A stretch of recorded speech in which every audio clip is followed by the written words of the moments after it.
Hello everyone, so we're just going to go through our Shakespeare presentation. So the first thing is the challenges of filming Shakespeare and ways people have innovated his work. So the first thing is stage to screen. Stage plays are obviously dialogue driven and screenplays are all images to show a story. So the geographical locations, over time they're obviously going to change, and so that means adaptations will have to be made for it to make sense. Also, the language has changed massively, so now it has to fit a contemporary audience. The innovations that have been made, for instance in Romeo and Juliet, not every Shakespeare production is timely accurate, so it's not always like horse and cart and carriage and stuff. It's now cars and new stuff. And in Hamlet, you can see how obvious it was that it was adapted from a theatre production, and I think the use of cinematography and perspective has changed the film.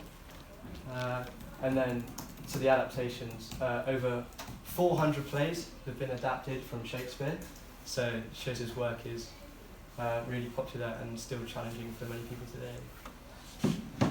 So basically, I did the second slide. So basically, what did I learn about presenting Shakespeare to a younger audience? So firstly, for me, I thought about the language. So from experiencing Shakespeare over the years, I'm quite opposite to a lot of people. I like Shakespeare language, I understand it quite well. And I'm quite interested in inspiration, how many people's cultures over the years have physically related back to when Shakespeare was alive and how it's been evolved to the adaptations that have been made today across film and stage plays. So my inspiration was taking off the play Hamlet, which me and Jamie watched, and I wanted to help discover a character from the actor Kenneth Branagh, because I really enjoyed the way he portrays his emotions and context and how he creates that feel to a younger audience that we can watch and discover today. When I discovered the different adaptations in the text, I was quite interested how other actors today, compared to maybe a century years ago, how lots of different adaptations have been made and how actors can creatively think and personate different ideas and design different personations of the films that we watch today. And some of the knowledge of it, to develop the understanding of Shakespeare, I was quite interested in how modern actors today use their own understanding, even if it's with the same language they use a lot of physicality still, and as you can see with Romeo and Juliet, you can see that they've changed the whole play completely differently. So the language is still the same, but the location, the time, and the sense of the place is completely different, which is what I found really interesting to a modern adaptation. Yeah. So basically, the techniques for my acting I've used to make Shakespeare more interesting is, at the start of the project, I was really interested in Stanislavski, and he really helped me develop the use of emotional memory, because I think that really helps me focus on the feeling of getting into a character's role and thinking of ideas and relevance that I've had before when playing a character.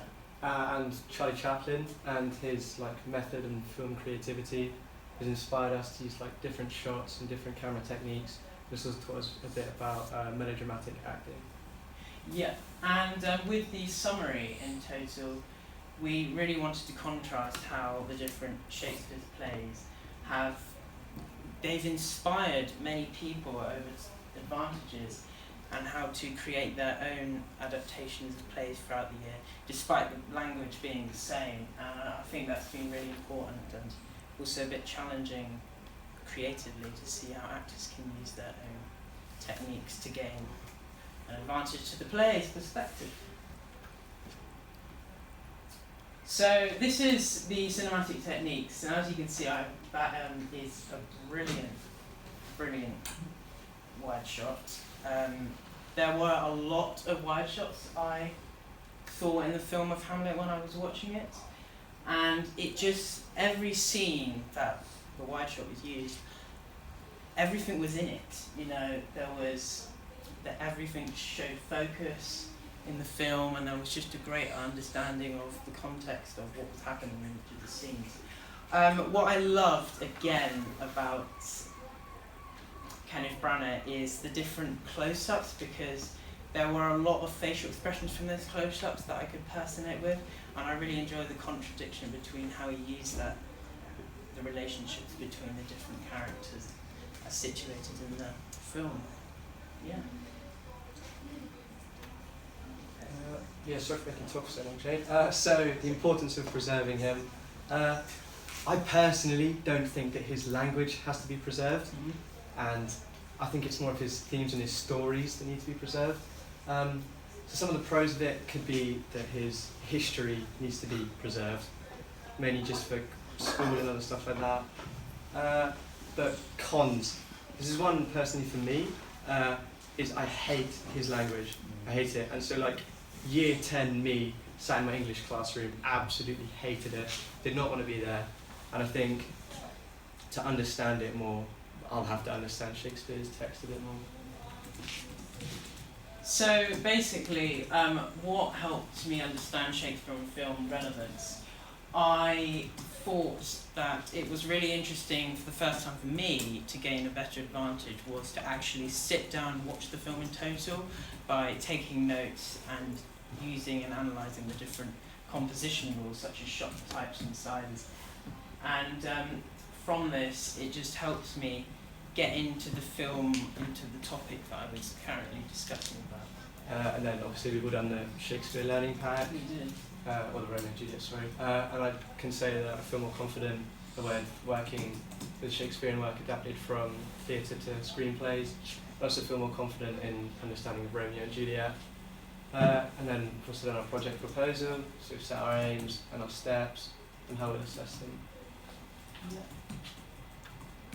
So I looked at primary physical exploration, and I thought what really benefited me from using physicality and when moving was actually the use of gesture terminology that we currently study with Rachel. We started to look at how hand tension can be used in our monologues and how we can portray those in character. I'm not even going to say his name, but we used him in dance. Bob Troffinite, isn't it? There you go. We used him to use our structure and how the story could be told, and we using violence and still images.